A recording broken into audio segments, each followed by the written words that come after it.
Assalamualaikum warahmatullahi wabarakatuh. Sebelumnya perkenalkan, nama saya Abbas Wanadri Natalegawa dengan NIM 2410911210043 dari Program Studi Kedokteran Program Sarjana Universitas Lambung Mangkurat angkatan 2024. Di sini saya menjelaskan tentang surface anatomy atau anatomi permukaan dengan dosen pengampu Dr. Abdullah Oski Iliandri, MKes. Baik, sebelum kita lanjutkan ke materi inti anatomi permukaan, baiklah kita untuk mengetahui beberapa istilah-istilah anatomi atau terminologi anatomi terlebih dahulu. Yang pertama adalah kranial, yaitu ke arah kepala, superior ke arah atas tubuh yang berdiri, lalu caudal ke arah gluteus maximus atau bagian bokong kita, lalu inferior ke arah bawah tubuh yang berdiri, lalu medial ke arah tengah atau menuju ke bidang median, lalu lateral menjauhi bagian tengah atau menjauhi bagian median. Lalu ada sentral, itu menuju ke arah tengah tubuh. Ada perifer menuju permukaan tubuh, anterior ke arah depan, ventral ke arah abdomen, posterior ke arah belakang, dorsal ke arah belakang, proximal ke arah titik pelekatan badan, distal menjauhi batang badan, ulnar ke arah ulna, radial ke arah radius, tibia ke arah tibia, fibulae ke arah fibulae, palmar ke arah palma atau tangan, lalu ada plantar ke arah kaki. Baik, lalu kita masuk mengenai aksial dan appendicular skeleton atau dua sistem skeletalis atau tulang dalam tubuh kita. Kita masuk ke axial skeleton diagram. Yang pertama ada skull atau tulang kepala yang meliputi cranium, orbita, nasum frontal, zygomatics, maxilla, mandibula, dan tulang-tulang fasial lainnya. Lalu ke vertebral column, bisa dilihat sepanjang itu, yang terdiri atas atlas, axis, cervicalis, thoracalis, lumberalis, sacralis, dan coccyx. Ada rib cage atau tulang rusuk yang membentuk rongga dada atau rongga toraks. Lalu ada juga sternum, yaitu tulang datar di tengah dada yang membentuk tulang sternum. Axial skeleton ini atau sistem aksial itu berfungsi sebagai tempat melekatnya otot, ligamen, dan organ internal seperti hati, paru-paru, ginjal, dan lainnya. Baik, juga akan membahas tentang bidang atau sumbu utama dalam pembagian anatomi tubuh kita. Yang pertama adalah bidang median, yang merupakan bidang yang membagi tubuh dalam dua bagian yang sama, sinistra dan dextra. Lalu ada bidang sagittal, bidang yang membagi tubuh jadi dua bagian dari titik tertentu. Tidak membagi tepat dua bagian, tapi biasanya bidang ini sejajar dengan bidang median. Lalu ada bidang koronal, bidang vertikal yang melalui tubuh, letaknya tegak lurus terhadap bidang median atau sagittal, yang membagi tubuh menjadi bagian depan atau frontal, dan juga bagian belakang atau dorsal. Lalu ada bidang transversal, yang merupakan bidang melintang, yang membagi tubuh tegak lurus pada sumbu panjang badan. Ilustrasinya dapat dilihat seperti gambar berikut ini. Baik, apa itu anatomi permukaan? Anatomi permukaan merupakan cabang dari ilmu anatomi yang mempelajari struktur tubuh yang dapat dilihat atau diraba dari permukaan. Hal ini mencakup pengamatan terhadap ciri-ciri eksternal tubuh manusia seperti otot, tulang, dan organ-organ yang terletak dekat dengan permukaan kulit. Hal ini sangatlah penting. Yang pertama, untuk pemeriksaan fisik, dokter menggunakan pengetahuan tentang anatomi permukaan untuk melakukan inspeksi melihat, palpasi meraba, perkusi memukul, dan auskultasi mendengar pada pasien. Lalu, dalam pendidikan medis, anatomi permukaan menjadi dasar bagi mahasiswa kedokteran dan profesional kesehatan dalam memahami hubungan antara struktur eksternal dan internal tubuh.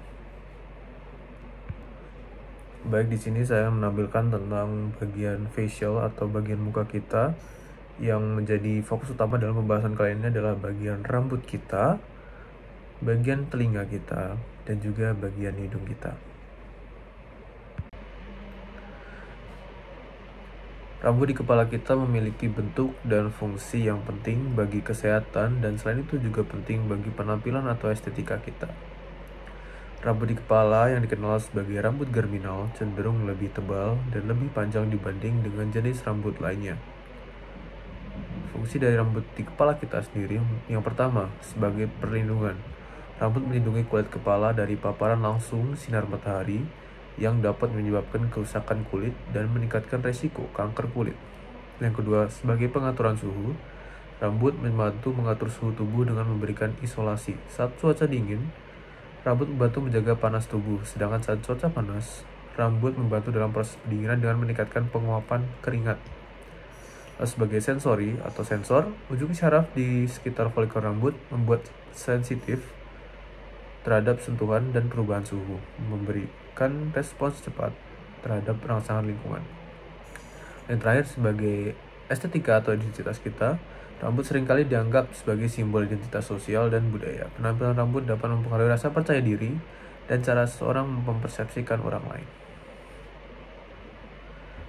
Lalu lantas, mengapa bagian rambut di kepala kita berbentuk seperti itu? Pada intinya dan singkatnya saja, rambut kita pada dasarnya mengarah ke belakang, yang dimana hal ini bertujuan untuk mengarahkan keringat kita ke belakang kepala agar tidak membasahi atau mengalirkan keringat ke area atau ke arah mata kita. Hal ini juga sama dan berlaku juga di bagian rambut alis kita. Kenapa bentuknya curve atau melengkung seperti itu? Itu bertujuan agar keringat juga tidak menembus atau mengalir ke area mata kita. Justru harus melewati atau melingkari bagian alis seperti gambar berikut ini. Baik, kita akan melanjutkan pembahasan kita mengenai telinga kita.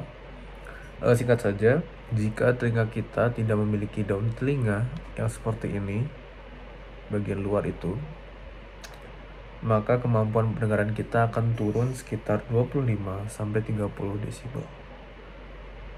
Lantas, yang kedua, mengapa bentuknya harus curve atau melengkung seperti ini? Tidak runcing atau lancip seperti mungkin hewan-hewan lainnya. Alasan mengapa telinga kita didesain atau ada seperti ini agar kita tidak terlalu sensitif terhadap suara-suara di sekitar kita.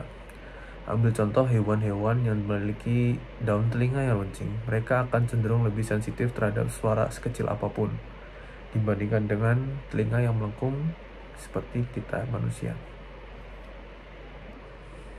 Lalu selanjutnya kita akan membahas tentang regio dari abdomen kita atau bagian-bagian area dari perut kita.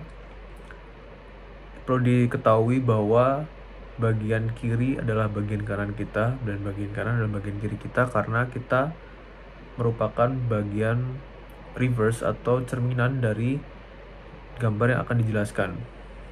Jadi kiri yang kita bahas adalah bagian kanan kita, bagian kanan yang kita bahas adalah bagian kiri kita. Dari sudut pandang kita maksudnya.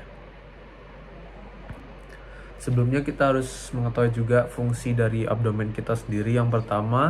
Fungsi yang pertama adalah sebagai sistem pencernaan kita, karena terdapat dan termasuk juga bagian seperti lambung, usus halus, usus besar, hati atau hepar, pankreas, dan juga kantong empedu di dalamnya. Lalu juga sistem kemih yang mengandung ginjal, ureter, dan kandung kemih juga, dan juga bagian organ reproduksi, terutama pada wanita terdapat ovarium dan rahim.